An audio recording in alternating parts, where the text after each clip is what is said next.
After hearing some of the feedback I've gotten on my last couple of videos, I decided to add in a new segment or two going forward to try to mix things up a little bit. It's also so I can highlight as many games as possible, but keep the workload to a reasonable amount. I just don't have the ability to make a 2-hour FBS recap every single week. That said, if you want to help support the channel, feel free to join my Patreon. Monthly memberships begin at $5 a month, and you get access to early uploads, town hall Q&As, director cut live streams of my storytime videos, and more. Link in the description for more information. Now, let's get the fuck on with this video.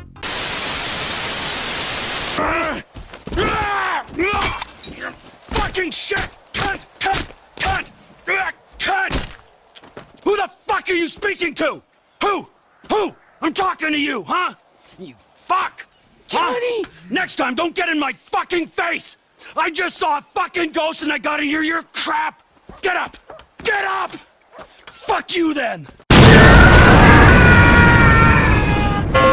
Oklahoma State, on paper, should have creamed Tulsa.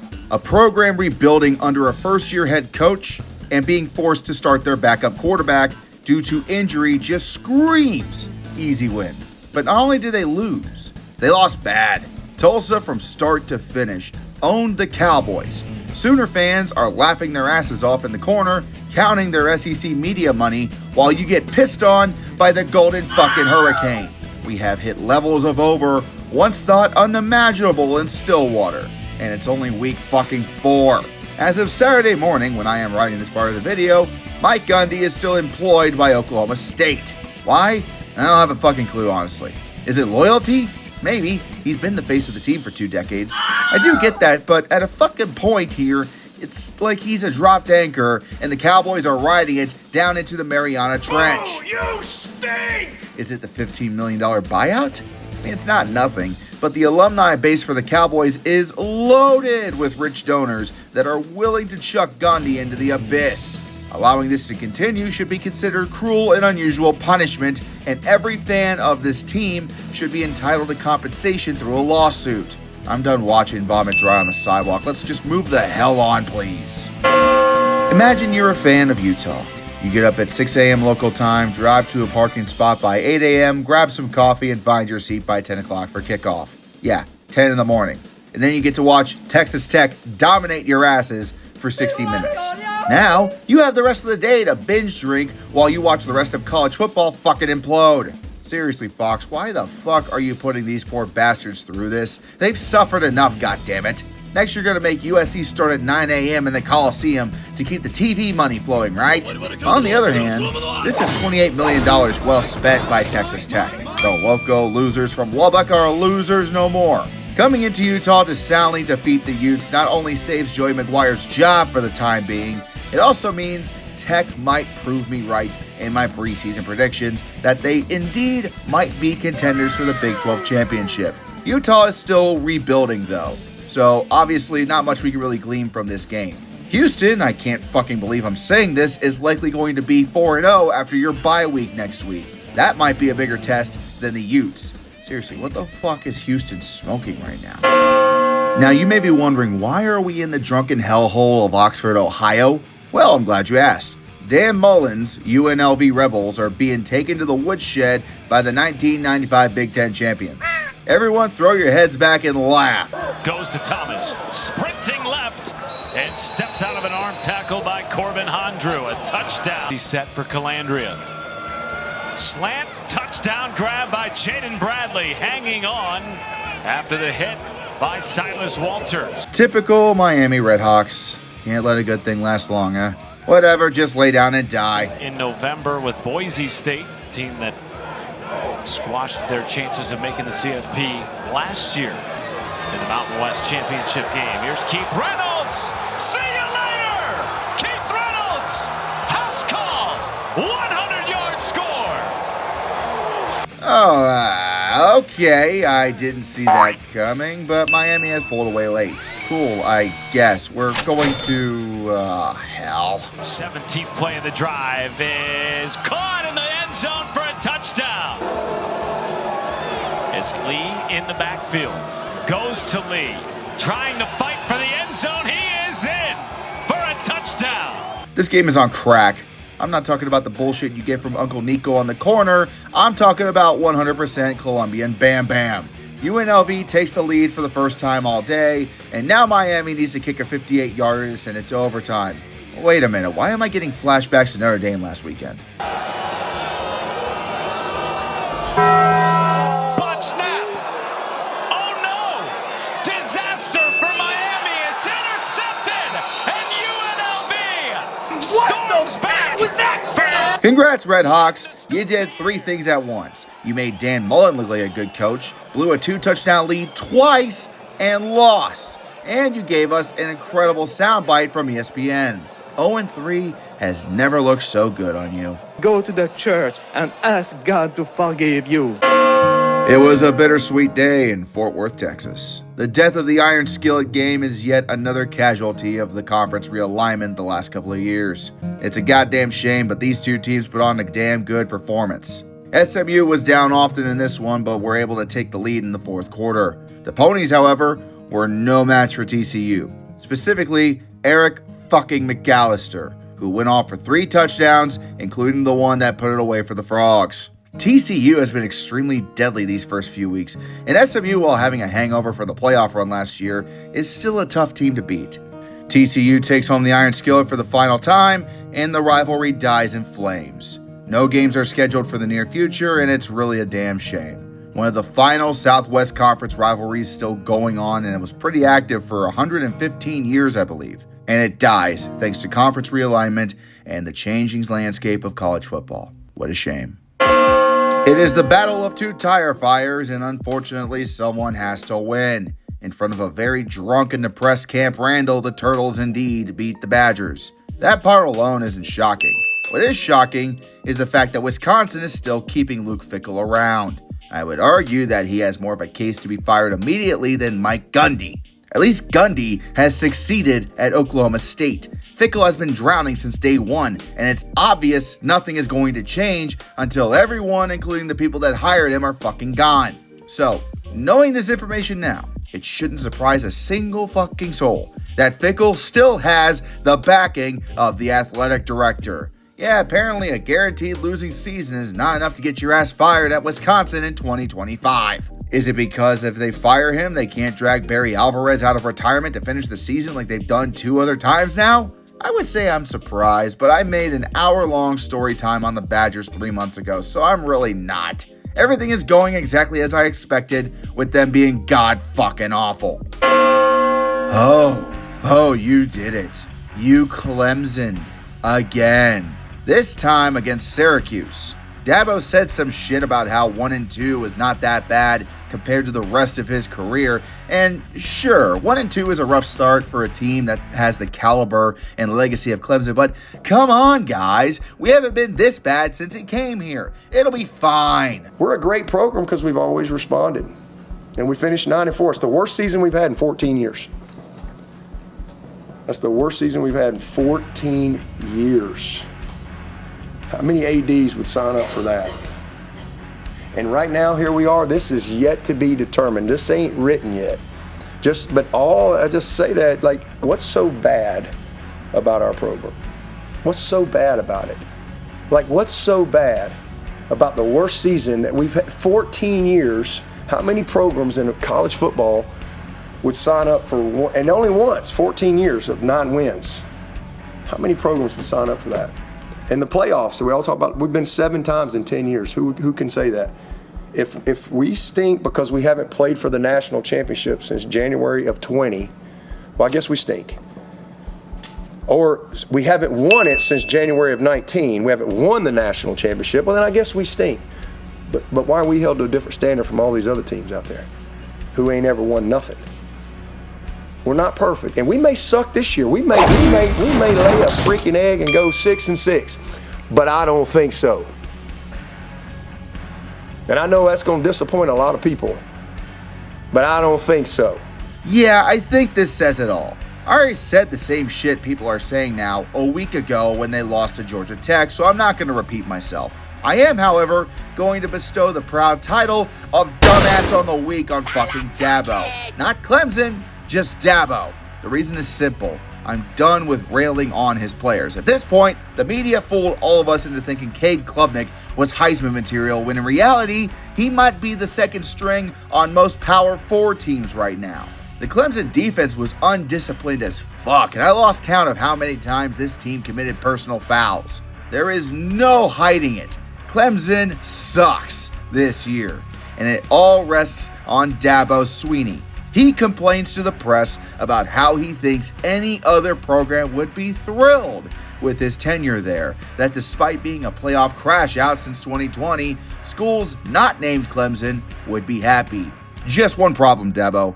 You did this to yourself. You set the expectations that are now at Clemson, that everyone has placed upon you. Complaining about the expectations around you when you and only fucking you are the reason that the expectations are there to begin with is the same as a child pissing themselves and their parents complaining about their pants being wet. Of fucking course, people like myself, the media, and your fans will raise 10 tons of hell when you have a shit start to the season for the first time since you have arrived. It means what you are doing is not working and you refuse to adapt.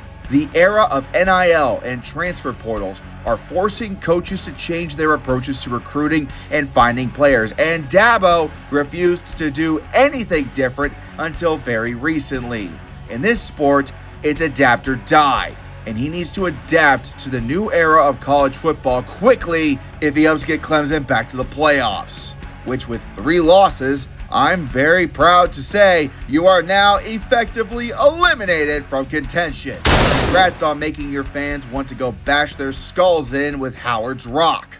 What a fucking joke. Side note, what a shame for Syracuse quarterback Stephen Gilly. Got a knee injury early in the game, played through it, and it gave out in the third quarter. That's the heart of a warrior right there. At least it ain't season ending. Oh no, there's a man down. Oh, hell. You beat Clemson, but at what cost? Enjoy the Pyrrhic victory, I guess. You stupid bastards just had to make me fucking come back and talk about you. Okay, fine. First, let's talk about UCF, who is having a renaissance under returning head coach Scott Frost. Damn, Scott, you're doing really well. Maybe you shouldn't have left for Nebraska. I think at this point, that's obvious. You know which coach is wishing he never left his old job right about now? Bill Belichick. You bastards were down 27-3 in the third quarter and never even came close to being competitive the entire game. UCF blew your asses out of the house so hard, it knocked the tar off your fucking heels. I know this is not a one-year fix bringing in Bill Belichick, but for fuck's sake, Mac Brown took them to a bowl game last year. All you need to do is make a fucking bowl game, and you can say you're doing just as well as Mac Brown did for year one. If you can't beat UCF, who the fuck are you beating when the ACC schedule starts? No, don't you dare go crying to your fucking side piece. She made this shit show into a circus during the offseason and isn't going to save your decrepit ass now. Oh, Jesus fucking Christ, what the hell did you do now, piggies? I was starting to have some hope for you dumb bastards after nearly giving Ole Miss their long overdue embarrassing loss, and now that hope has gone up in smoke. Memphis might not be a pushover, but a fucking SEC team should be able to take care of them without having a goddamn stroke. Instead, after going up 28-10 to end the first half, you decided this was the time to allow a group of 5 team to come back on your asses. Multiple interceptions and turnovers resulted in Memphis taking the lead late in the fourth. And for the second goddamn week in a row, you fumbled the game away on a potential game-winning drive. Again. Washington again, he's met, but he does surge ahead to what should be a first down. He was met by Cruz Law. Memphis is saying they've got the football. They are claiming they have the football as the officials are looking to separate the players. At first down, Arkansas. Watch the right elbow. That's the first thing it's going to touch. You can't really see it there. There's a defender coming. Oh! He's able to punch it out. Wait a minute. Was that elbow down? Well, his right knee is on top of a defensive player. It was Chris Bracey coming in. That ball comes out. After review play, the runner fumbled the ball prior to being down by rule. It was recovered by Memphis. First down, Memphis. This place is exploding. I am officially calling for 2 things to happen to the damn Hogs. Sam Pittman should be fired and exiled to the deepest part of the Ozark Mountains. And Arkansas should be banished from the SEC. Let Tulane back in and force LSU to play them for the damn Tiger Rag. Oh, well, shit. That didn't age well. Welcome back to Norman, Oklahoma, Jackson Arnold. The Sooners missed you so much they would sack your ass 10 goddamn times. A brand new program record. Despite this, Auburn was able to hang around and even took the lead late in the game. A 4th and 11 conversion would lead to a touchdown from the Tigers. New Money Mateer, however, would immediately respond and give the Sooners the lead right back by taking the ball into the end zone himself. Appropriately, a safety ended this sucker, and Oklahoma notches the win. I would argue that Oklahoma's defense is an absolute menace after terrorizing their old quarterback all afternoon, and that is why they won the game. However, Auburn fans will immediately cry foul, saying the Tigers got screwed. Early in the second quarter, wide receiver Isaiah Satenga pretended to walk off the field like he was getting subbed out. He stepped off the field, immediately stepped back on, and ran a go route that left him wide open for the touchdown. Now, this is a clever trick play. Not only did it fool Auburn, it fooled the refs as well, because this play is turbo illegal. This kind of deception is absolutely against the rules and should have resulted in a 15-yard penalty against Oklahoma, and the touchdown should have been wiped off the board. Instead, the touchdown stood, and the SEC was forced to make a half-assed apology on Twitter, saying the refs fucked up and they're going to handle it internally. You take that touchdown away and Auburn wins the game, point blank. It's rare when I have to agree with angry SEC fans, but I agree with them here. Why is it that every single week at the highest level of college football so far, there are officials fucking up massively? Come on, refs, get it together! Play clock down to 1. Alexander gets the give, churning his legs, breaks the plane! Lightning play of 48. Pavia back in the red zone, makes a man miss, into the end zone! Touchdown, Diego Pavia! Watching his unit that has been so impressive through 3 games this season. They forced the fumble. There's a flag down, but as it stands, this is Commodores football. The pitch, Junior Seau makes it look easy.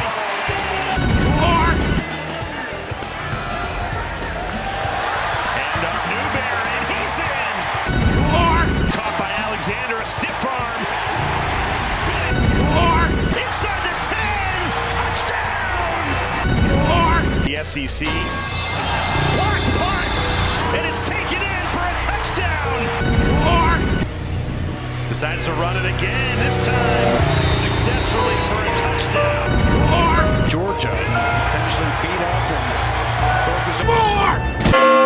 and My fellow college shitposters, it is with great regret I inform you that Billy Napier still has a fucking job. Somehow, the Florida Gators were able to step up to the challenge at Hard Rock Stadium and give Miami a fucking fight. Don't worry, they still lost. I mean, Miami doesn't usually turn into a pumpkin until October. But if I was a Miami fan, I would be very, very worried after this result. Nothing screams potential fraud like making Bill Napier look like he knows what the fuck he's doing at Florida. I railed on Brian Kelly last week hard for this, and Mario Cristobal gets no exception here. Your reputation precedes you, sir. Yeah, sure, you beat Notre Dame at home. Yeah, 26-7 looks like a convincing win. Until you remember, they didn't score a goddamn touchdown from their first drive of the first quarter until 4 minutes left in the fourth quarter. Thank God Miami has a defense that's worth a flying fuck.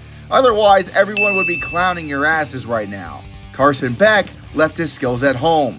He didn't throw a single damn touchdown and threw 1 interception, the only turnover of the game, I might add.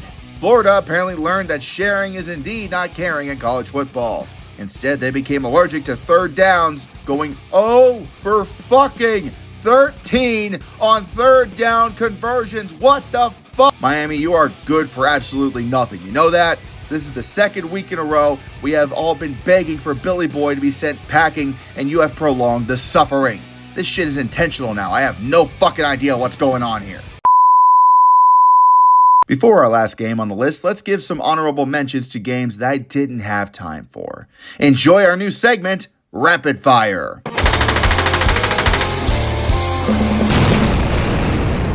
Ha! You lost to food. Hey, Beeves, this might be a good reason to stop playing Oregon. You're embarrassing yourselves. You're beating up Sam Houston, Arch. Why are you staring him down? That's like taunting a 10-year-old for stealing his Happy Meal. I give you an ounce of faith in Nebraska to do the right thing, and you do that against Michigan? Never trust Matt Rule, kids.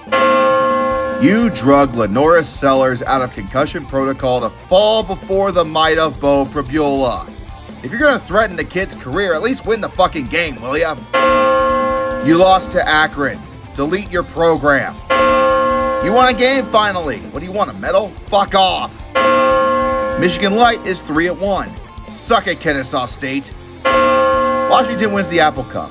It's fine, Wazoo. I'm sure having an 8-team conference next year will solve all of your problems, right? Right? Right? How in the name of God did you lose after being up 13-0 late in the third? I expect this shit from Bowling Green, not you, bozos. Good news, Baylor, you only went for it once on 4th down.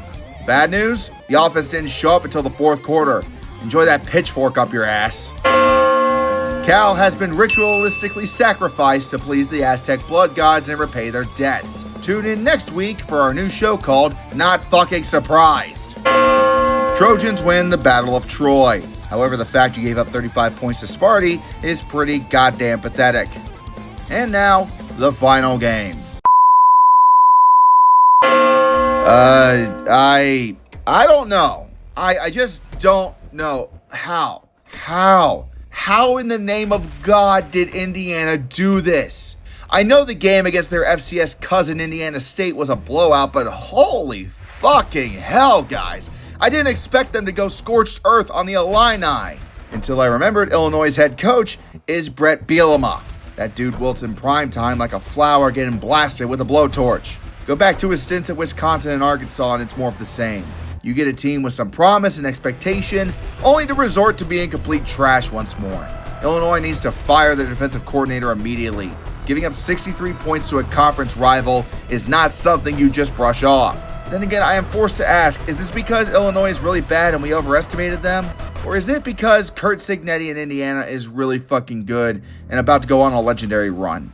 Indiana has Oregon in 2 weeks and Penn State late in the season. If they take one of those 2 games, I'm going to start saying not only they can make it back to the playoffs, but they may actually make a run. Time will tell. Bring out Jadine! I was literally about to export the video and upload this to Patreon when this news broke.